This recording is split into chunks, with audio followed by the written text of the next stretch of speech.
Hello gainers, I'm Ralphie and welcome to my little channel on YouTube called Fitter Philosophy, in which I discuss stoic, experience-based, practical, philosophical stuff that really helps ultimately to improve our quality of life. And my topic for discussion today is reflection.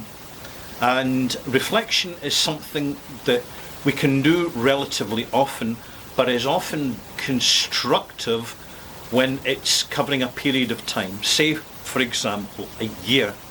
And I know that at the end of the year there is a custom in many parts of the world to create New Year's resolutions, positive things that we're going to do in the new year, the year ahead of us, that we didn't do in the year behind us.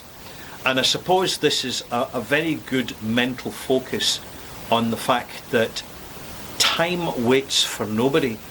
And if there's things in our life that we need to address to make our lives more successful and less unsuccessful, then it's a good thing to do so.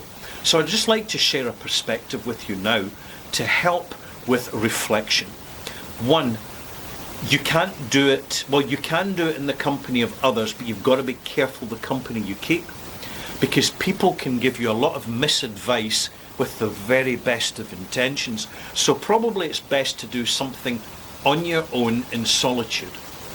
Secondly, pick your moment carefully. There's no point in doing something where your day is full of stuff, events, shopping lists, and presents to buy and all that sort of stuff that you get at the end of the year.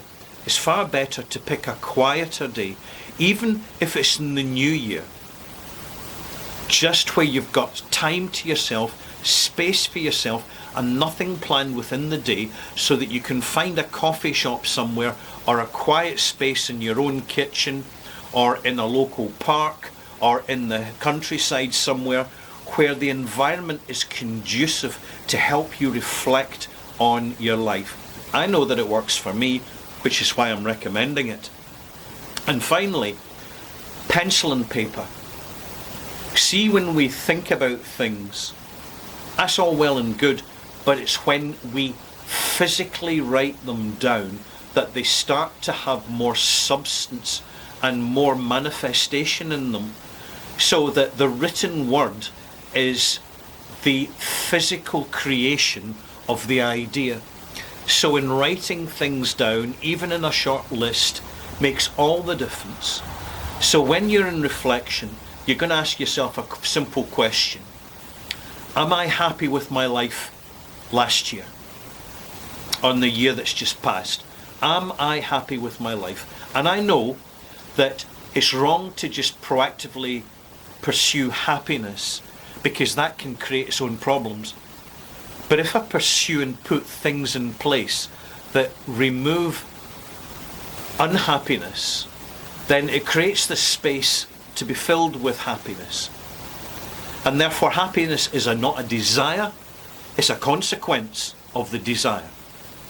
That's an important mental perspective in this. So it may be that there are people in our lives who are more negative than positive. It may be that we need to change our job, change our career. It may be that we have a major decision to make in our life where we can't procrastinate anymore, but we have to make the decision. It could be that you're getting a little bit frazzled, a little bit fried, and you just need a bit of time out. And therefore you need a month of the year where you plan absolutely nothing. Absolutely nothing. Don't make any arrangements with family or friends or people you know or clubs you're in. Just make the entire month blank. And I know anecdotally that when a friend of mine, Margaret, lost her husband, she was initially full of busyness, attending to his funeral, settling the estate, giving some money to their children.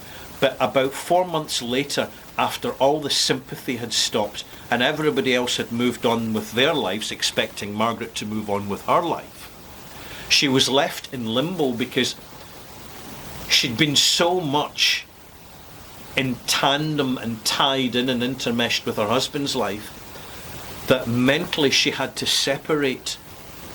And here's the way she did it. She just basically met with a friend who said, you should go on holiday, just go holiday on your own, so pick somewhere that's safe. So that's what she did. She went to Madeira, and she had a wonderful time. The change of environment, the change of culture, the change of temperature, of weather patterns, it was just exactly the tonic she needed to redress her energies, to move on. And while she was there, she was drawn to shops selling pictures from local artists, and she loved the vivid colours. So when she got back home, she enrolled in the local college to do an art course, and she became a colourist painter. So rather than the shape or the particular figure or feature in her painting, she would emphasise her creativity through the peculiarity of colour and the matching of colours. And she became very good at it. She still is very creative. Now, in retrospect, it's helped her to move on, because she reflected on her circumstances, and having reflected successfully in identifying what she needed to do, she made it happen, and therefore she avoided the negativity of not making the decision and not accepting the challenge. And that, gainers, is food for thought. Bye-bye.